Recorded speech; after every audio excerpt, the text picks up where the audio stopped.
আমার খুব ব্যথা করছে, প্লিজ আমাকে ছেড়ে দাও, খুব লাগতেছে, আজকের মতো আমাকে ছেড়ে দাও না, তোকে কোনোভাবে ছাড়ব না। তোর ফসলের মাঠে আজকে আমার 9 ইঞ্চি কলাগাছ পুরাটাই ঢুকিয়ে দিব না। মানবদেহের মানুষ এমন করিও না, আমার সঙ্গে না হলে আমার ফসলের মাঠ ফেটে পানি বের হয়ে আসবে। জিন পরীর সাথে ওপেন লাগালাগি প্রতি রাতে পরীর ফসলের মাঠে প্রতিনিয়ত আমার 9 ইঞ্চি লম্বা কলা গাছ প্রবেশ করি। পড়ি, তোমার ফসলের মাঠে এত ঘাস কেন? তুমি কতদিন ধরে পরিষ্কার করো না? আরে দুনিয়ার মানুষ, আমার ফসলের মাঠে কেউ কলা গাছ ঢুকায় না, আমার খুব জ্বালা কেউ মেটাতে পারে না। আরে পড়ি, তোর মাঠের জ্বালা আজকে থেকে আমি মেটাবো। আরে মানবদেহ, তুই যদি আমার মাঠের জ্বালা মেটাতে পারিস তাহলে কাল থেকেই আমি আমার মাঠের ঘাস রাখবো না, পরিষ্কার করে ফেলবো। তুই আজকের মতন এভাবেই আমার ফসলের মাঠে তোর 9 ইঞ্চি কলাগাছ ঢুকিয়ে দে। এই দেখ, এবার তোর ফসলের মাঠে আমার পুরো কলাগাছটাই ঢুকিয়ে দিলাম। হায় আমার প্রাণপ্রিয় কলিজার টুকরার বন্ধুরাকে, কেমন আছো সবাই? আশা করি সবাই ভালো আছো। আজকে আবারও তোমাদের মাঝে সম্পূর্ণ একটি সত্য ঘটনা নিয়ে হাজির হলাম। আসলে এই ঘটনাটা পুরোটাই আমার সঙ্গে ঘটেছে, তাই তোমাদের মাঝে শেয়ার করলাম। আজকের ভিডিওটি খুবই রসালো হতে চলেছে। ভিডিওটি যদি শেষ পর্যন্ত দেখেন তাহলে হাতের কাজ করতে বাধ্য হবেন, তাই ভিডিওটি না কেটে সম্পূর্ণ দেখার অনুরোধ রইল। আর বন্ধুরা, তোমরা যদি আমার নাম্বার পেতে চাও, এই ভিডিওতে বেশি বেশি করে লাইক, কমেন্ট, সাবস্ক্রাইব করুন, তাহলে পরবর্তী ভিডিওতে আমার নাম্বার পাবেন। যাই হোক বন্ধুরা, বেশি কথা না বলে গল্পটি আবারও শুরু করা যাক। পড়ি, তোর ফসলের মাঠে আজকে আমার কলাগাছ পুরাটাই ঢুকিয়ে তোর ফসলের মাঠে ফেটে পানি বের করে ফেলবো। একটা সুন্দরী পরী আমার সাথে শারীরিক সম্পর্ক করে। হ্যাঁ, এরকমই একটা অদ্ভুত ঘটনা ঘটছে আমার সাথে। ঘটনাটা বুঝতে পারি 2 দিন আগে, এক রাতের বেলা। রাত তখন কয়টা বাজে জানি না, হঠাৎ আমার ঘুম ভেঙে যাওয়ায় আমি অনুভব করি আমার পাশে কেউ আছে। নিজের পাশে কাউকে অনুভব করতে রুমের লাইটটা জ্বালাবো, ঠিক তখনই একটা ধোঁয়ার মতো ছা জানালা দিয়ে দূরত চলে গেল। সেই ছাটা চলে যাওয়ায় আমি রুমের লাইটটা জ্বালাতে দেখলাম আমার শারীরিক কিছু পরিবর্তন। আমার শরীরের কাপড় ও একটু এলোমেলো, এরকম অবস্থায় রুমের লাইটটা বন্ধ করে আবার শুয়ে পড়লাম। নিজের শরীরের পরিবর্তন দেখে ভাবলাম স্বপ্নদোষ হয়তো হয়েছে। বিষয়টা তখনও গভীরভাবে নিইনি।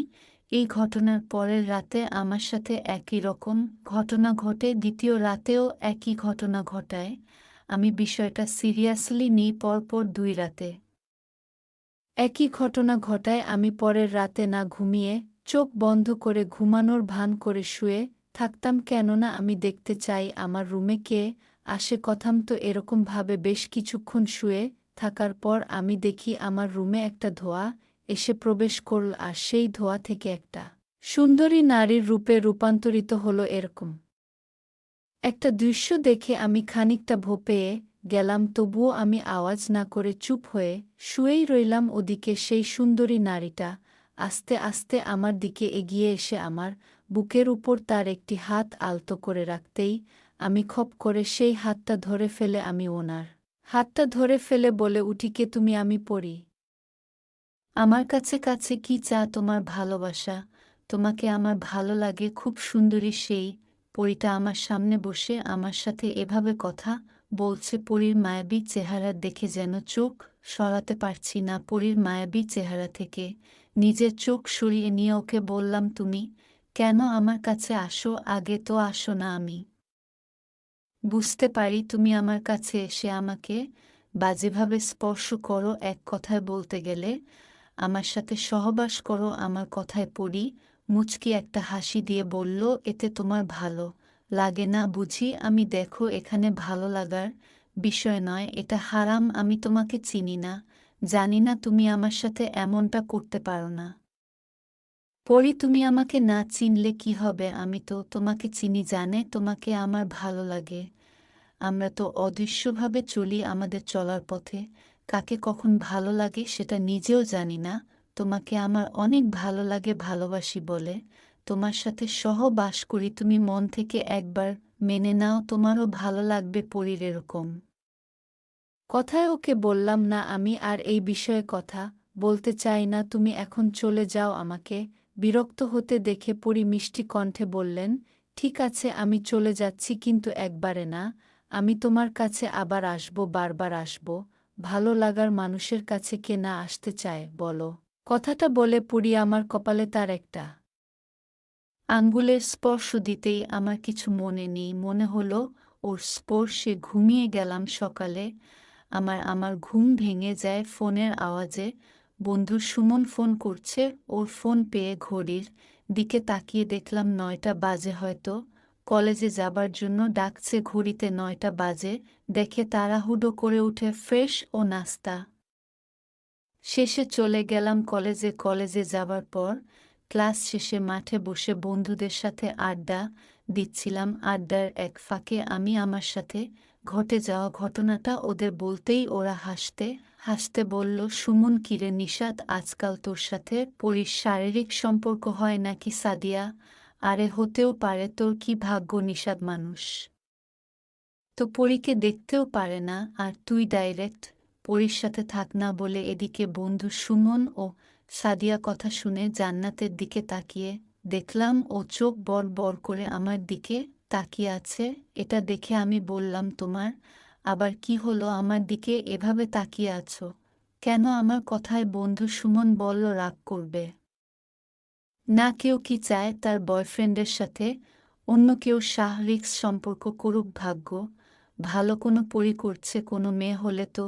জান্নাত ওকে মেয়ে রেফেলত শূন্যের কথায় বুঝতে পারলাম জান্নাত আমার কথায় কষ্ট পাইছে। আমি কিছু বলার আগে জান্নাত উঠে হাঁটতে লাগলে ও চলে যাচ্ছে, এটা দেখে ওর পিছু পিছু গিয়ে ওকে বললাম, জান্নাত এই শোনো না। আরে রাগ করছো কেন? আমার কথা তো শুনবা। যা বাবা, আমি কি এমন বললাম? আমার কোনো কথা না শুনে জান্নাত চলে গেল। আমার কথায় কষ্ট পেয়েছে মনে হয়। জান্নাত আমাকে অনেক ভালোবাসে, আমিও ওকে ভালোবাসি। জান্নাত চলে যাবার পর আমি ভাবলাম কাল ওর রাগ ভাঙাবো।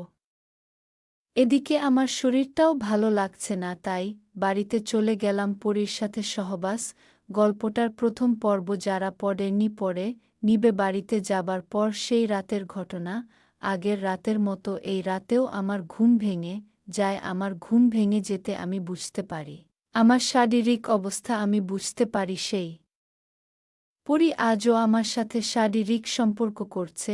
নিজের এরকম অবস্থা দেখে উঠে বিছানায় বসে রুমে লাইটটা জ্বালাতে যাব, কিন্তু একই আমি কোথায়? এটা তো আমার রুম না, আশপাশে তো অন্ধকার লাগছে, জায়গাটাও চিনছি না নিজেকে।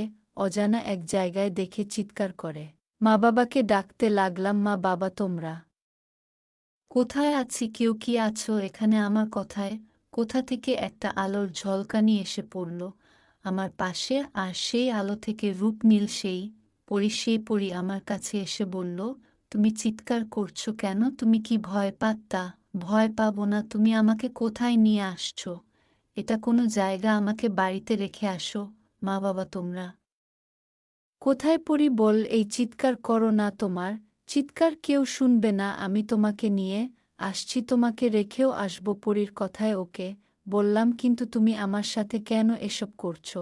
আমার এসব ভালো লাগে না, দয়া করে আমাকে বাড়িতে রেখে আস। পরী রেখে তো আসবো, তোমাকে রেখে আসবো, আবার নিয়েও আসবো যখন খুশি তোমার সাথে দেখা করব, সব আমার খুশি। তোমাকে আমার ভালো লাগে কথাটা জানো নিশ্চয়ই, কিন্তু আমার তো গার্লফ্রেন্ড আছে, আমি ওকে অনেক ভালোবাসি, ও আমাকে অনেক ভালোবাসে। তুমি আমার কাছ থেকে চলে যা। আমার কথায় পরী বলল, ভালোবাসা মায়া এগুলা খুনি, এর জন্য মন থেকে ভালোবাসতে কে বা পারে বলো? মিথ্যা ভালোবাসার আড়ালে লুকিয়ে থাকে অনেক অজানা কথা। তা যাই হোক, তুমি আমার কথা কাউকে বলবা না, যদি বলো এর ফল তুমি পরে পাবা। কথাটা বলে পরী তার হাতে আমার হাতটা রাখার সাথে সাথে আমার কিছু মনে নেই, আমার হুঁশ ফেরে।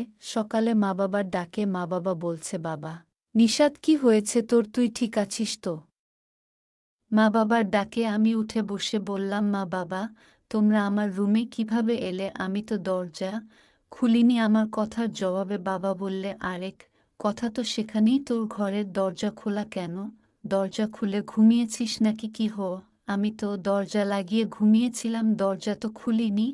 এসব মনে মনে ভাবছি আমি। আমাকে চুপ করে থাকতে দেখে মা বলল, কিরে বাবা, কিছু হয়েছে নাকি? কিছু হলে আমাদের বড় মা বাবার কথায় তখনও ওদের কিছু না বলে কথাটা এড়িয়ে গেল। ওদের বললাম, না মা, তেমন কিছু না, ঘুমের ঘোরে হয়তো আমি দরজা খুলেছিলাম। তুমি যাও, আমার জন্য খাবার রেডি করো, আমি বাহিরে যাব একটু। আমার কথায় মা বাবা চলে যাওয়া আমি উঠে গোসল করে খাবার খেয়ে বাহিরে গেলাম জান্নাতের সাথে দেখা করতে। বাহিরে গিয়ে জান্নাতের সাথে দেখা হতে ও বলল, কয়বার ফোন করছি, ফোন ধরো না কেন? রাতের বেলাও ফোন দিলাম, ধরলা না, সমস্যা কি তোমার? জান্নাতের কথার জবাবে ওকে বললাম, না মানে রাতে অনেক ঘুম পাচ্ছিল, ঘুমিয়ে গেছিলাম, আর সকালে উঠতে দেরি হয়েছিল বলে তোমার ফোন ধরতে পারিনি। সরি। হ্যাঁ, পিছে তোমাকে আর সরি বলতে হবে না, আমি সবই বুঝি। বুঝলা? তোমার কি হয়েছে? নিশাত বলতো আমাকে কালকে কি সব বলছিলা, কোনো পরী নাকি তোমার সাথে হবাস করে? এসব কি ধরনের কথা? হ্যাঁ, জান্নাতের কথায় ওকে বললাম, সত্যি তো বলছি, গতকাল রাতেও সেই পরীটা আমার সাথে এসব করছে। কি করব বলতো? এরকম একটা ঘটনা না পারছি মা বাবাকে বলতে, না পারছি অন্য কারোর সাথে শেয়ার করতে। বন্ধুদের বললে ওরা মজা করে, আর তোমাকে বললে তোরা গোখরো বিশ্বাস করতে চাও না আমার কথায়। জান্নাত একটু সিরিয়াস হয়ে বলল, আসলেই কি পরি তোমার সাথে সহবাস করে আমি? হ্যাঁ জান্নাত, সত্যি বিশ্বাস করো, আমাদের ভালোবাসার কসম এরকমই ঘটনা ঘটতেছে আমার সাথে। জান্নাত, হায় আল্লাহ, এরকম ঘটনাও তাহলে সম্ভব? পরী কেন তোমার সাথে এসব করতে আসবে? আমি জানি না। সেই পরীর সাথে আমি কথা বলছি, আমাকে নাকি ওনার ভালো লাগে তাই আমার কাছে আসে এসব করে। জান্নাত, মানে কি পরী হয়ে মানুষকে ভালো লাগে মানে? তুমি ওনাকে বলনি তুমি আমাকে ভালোবাসো, আমরা রিলেশন করি? আমি বলেছি, তবুও তো কাজ হচ্ছে না। জান্নাত, নিশাত, আমার মনে হয় কি তোমার একজন কবিরাজের কাছে যাওয়া উচিত। আমি কবিরাজের কাছে যাব? কার সাথে? মা বাবাকে কি এসব বলা যায়? কেমন একটা লাগে না? জান্নাত, সেটাও ঠিক। আচ্ছা চলো, আমি তোমার সাথে যাচ্ছি, আমাকে সাথে নিয়ে চলো, দেখি কবিরাজ কি বলে। জান্নাতের কথায় আমি কথা না বাড়িয়ে দুজনে চলে গেলাম একজন কবিরাজের কাছে। কবিরাজের কাছে গিয়ে আমি ওনাকে আমার সাথে ঘটে যাওয়া সব ঘটনা ওনাকে খুলে বললাম। আমার কথা শুনে কবিরাজ বললে, হ্যাঁ, এরকম ঘটনা হয় অনেক ঘটেছ তোমরা। একটু অপেক্ষা করো, আমি দেখি কিছু জানতে পারি কিনা। কথাটা বলে কবিরাজ চোখ বন্ধ করে বিটবিট করে কি জানি পড়তে লাগে। এর ঠিক কিছুক্ষণ পর কবিরাজ চোখ খুলে আমার দিকে তাকিয়ে বলল, কি? আমি তো কিছুই দেখতে পারলাম না। আমার মনে হয় কি এসব তোমার মনের ভুল, তুমি মনে হয় স্বপ্নে এসব দেখো। স্বপ্নকে বাস্তব মনে করছো? কবিরাজের কথায় আমি বললাম, না না, আমি বাস্তবে দেখি কোথাও বলি। তখন কবিরাজ বললেন, এটা তোমার মনের ভুল, এটা এক ঘোর। তুমি পরীকে দেখো স্বপ্ন আর মনে করো সেটা বাস্তব। তুমি চিন্তা করো না, আমি তোমাকে একটা তাবিজ দিচ্ছি, এটা কোমরে বা ডান হাতে পড়ে না, আশা করি কোনো সমস্যা হবে না। যদি আজ রাতে কোনো সমস্যা হয় তাহলে কালকে আমার সাথে আরেকবার দেখা করো। এই বলে কবিরাজ আমাকে একটা তাবিজ দিলে আমি তাবিজটা পরে বাড়িতে চলে গেলাম। ওদিকে জান্নাত ও চলে গেল ওর বাড়িতে। আমি বাড়িতে যাবার পর মা বাবাকে কিছু বলিনি, অপেক্ষা করতে থাকি রাতের জন্য। অনেক অপেক্ষার পর দিন বেরিয়ে রাত এলো। রাতে